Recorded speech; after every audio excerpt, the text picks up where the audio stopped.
Assalamualaikum warahmatullahi wabarakatuh. Saya Mutiara Marzanda, NIM 2201072022 dari kelas 2AD3 Akuntansi nomor urut absen 15. Di sini saya akan menyampaikan materi perbankan yang berjudul Safe Deposit Box. Yang pertama, pengertian Safe Deposit Box. Safe Deposit Box ini ada beberapa menurut para ahli. Yang pertama, menurut Kasmir, Safe Deposit Box ini merupakan jasa-jasa bank yang diberikan kepada para nasabahnya. Yang kedua, menurut Afrizawati, Safe Deposit Box ini dikenal dengan istilah Safe Locket. Jasa pelayanan ini memberikan layanan penyewaan box atau kotak pengaman tempat menyimpan surat-surat berharga atau barang-barang berharga milik nasabah. Sedangkan menurut Hasibuan, Safe Deposit Box ini pelayanan simpanan aman adalah sarana penyimpanan barang-barang berharga berupa box atau kotak-kotak kecil yang didesain sedemikian rupa, dan setiap box ini memiliki kunci. Yang istimewanya ada tahan api serta disimpan dalam ruangan yang kuat, sehingga sulit untuk dicuri orang. Dari beberapa pengertian menurut para ahli tadi, kita bisa menyimpulkan bahwa safe deposit ini adalah pelayanan jasa yang diberikan kepada nasabah untuk menyimpan barang-barang berharga yang disimpan di dalam ruangan yang aman. Kemudian ada tujuan Safe Deposit Box atau SDB. Yang pertama, untuk menyimpan surat-surat berharga dan surat-surat penting, seperti sertifikat deposito, sertifikat tanah, saham, obligasi, surat perjanjian, surat nikah, ijazah, paspor, dan surat atau dokumen lainnya, serta akta kelahiran. Yang kedua, untuk menyimpan harta atau benda berharga, seperti mutiara, berlian, intan, emas, permata. Yang ketiga, untuk menjaga keamanan barang yang disimpan. Yang keempat, untuk memberikan rasa aman bagi penggunanya. Kemudian ada fungsi SDB atau fungsi Safe Deposit Box. Yang pertama, menjamin kerahasiaan barang-barang yang kita simpan. Karena pihak bank tidak perlu tahu isi Safe Deposit Box ini selama tidak melanggar aturan yang telah ditentukan sebelumnya oleh bank. Yang kedua, untuk menjamin keamanan dokumen nasabah. Hal ini disebabkan peralatan keamanan yang canggih. Safe Deposit Box terbuat dari baja tahan api. Terdapat 2 buah anak kunci di mana Safe Deposit Box hanya dapat dibuka dengan kedua kunci tersebut masing-masing dipegang oleh bank dan nasabah, serta tidak dapat dibuka oleh satu pihak saja.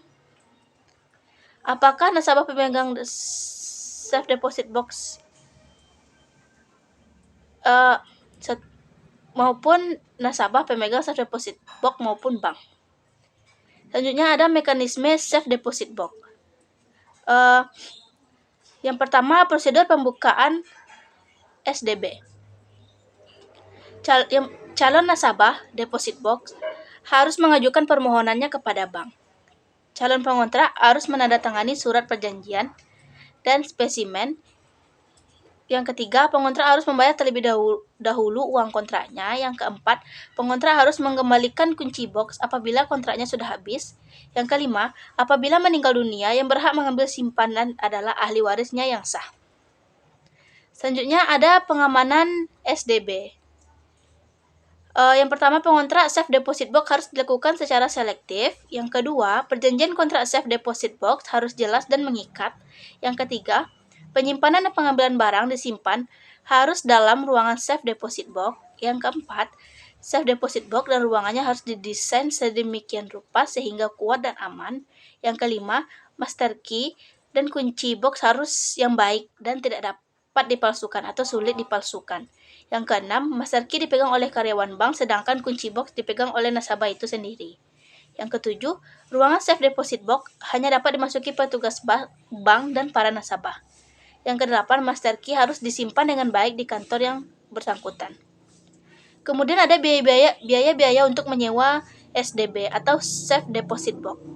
Yang pertama, ada 2 biaya. Pertama, ada biaya sewa. Yang besar tanggungannya itu yang besar tergantung ukuran box yang ingin kita miliki, yang kita inginkan, serta jangka waktu sewa. Biaya sewa dibayar per tahun. Kemudian ada setoran jaminan, merupakan biaya pengganti apabila kunci yang dipegang oleh nasabah hilang dan box itu terpaksa harus dibongkar. Akan tetapi, jika tidak terjadi masalah satupun, maka safe deposit box tidak diperpanjang setoran jaminannya dan dapat diambil kembali. Selanjutnya ada letter of credit, yang biasa disingkat dengan LC. Dalam bahasa Indonesia disebut dengan surat kredit berdokumen. Letter of credit adalah suatu surat yang dikeluarkan oleh pihak bank devisa atas permintaan importer nasabah, dan bank devisa bersangkutan dan ditujukan pada eksportir di luar negeri yang menjadi relasi dari importer tersebut. Isi surat itu menyatakan bahwa eksportir menerima LC, diberikan hak oleh importer untuk menarik wesel atas bank pembuka untuk sejumlah uang yang disebut di dalam surat itu. Jenis-jenis letter of credit.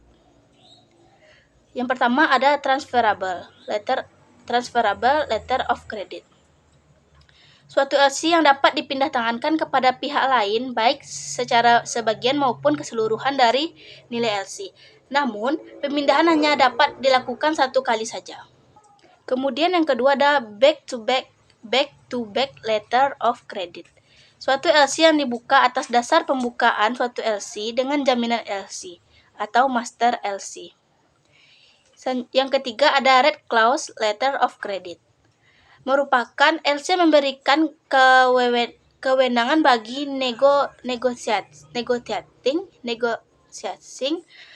bank untuk melakukan pembayaran di muka dengan jumlah sebagian atau keseluruhan pada ekspor sebelum penyerahan dokumen. Yang keempat ada revolving letter of credit. Suatu LC yang dapat dipergunakan beberapa kali atau berulang-ulang secara otomatis sesuai dengan jadwal yang sudah ditentukan dalam jangka waktu tertentu selama berlakunya letter of credit tersebut. Selanjutnya ada standby letter of credit. Suatu LC yang menjamin bank bahwa pembukaan LC akan melaksanakan pembayaran apabila terjadi prestasi atau pelanggaran oleh aplikan. Standby LC baru dapat direalisasikan apabila transaksi tersebut tidak terpenuhi. Selanjutnya ada dokumen letter of credit. Yang pertama ada bill of lading atau airway bill. Dokumen yang pertama ini adalah tanda bukti bahwa barang telah diberangkatkan dari negara asal. Selain itu, membuktikan barang tersebut telah dikirim. Bill of lading juga berguna untuk membuktikan kepemilikan barang yang telah dikirimkan. Yang kedua ada faktur tagihan. Faktur ini berisi nama dan juga harga barang yang dikirim oleh eksportir. Dokumen ini juga dapat dipakai sebagai bukti transaksi yang sah. Yang ketiga ada asuransi. Barang yang dikirim ke luar negeri harus diasuransikan.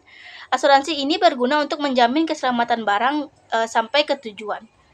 Apabila terjadi kerusakan atau kehilangan pada barang, di sepanjang perjalanan kerugiannya akan ditanggung oleh pihak asuransi. Yang keempat, packing list. Dokumen ini biasanya diterbitkan untuk mengirim barang dalam jumlah yang besar, seperti namanya packing list memuat barang apa saja nama yang termasuk dalam sebuah kontainer ketika akan dikirimkan. Yang kelima, certificate of inspection.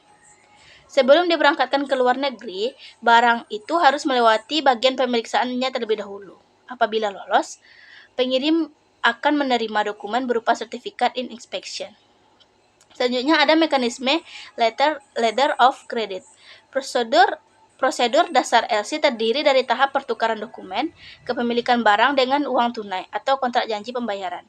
Ada 4 langkah dalam prosedur dasarnya, yaitu yang pertama ada penerbitan LC, menerangkan proses ketika importer mengajukan permintaan dan pembukaan LC pada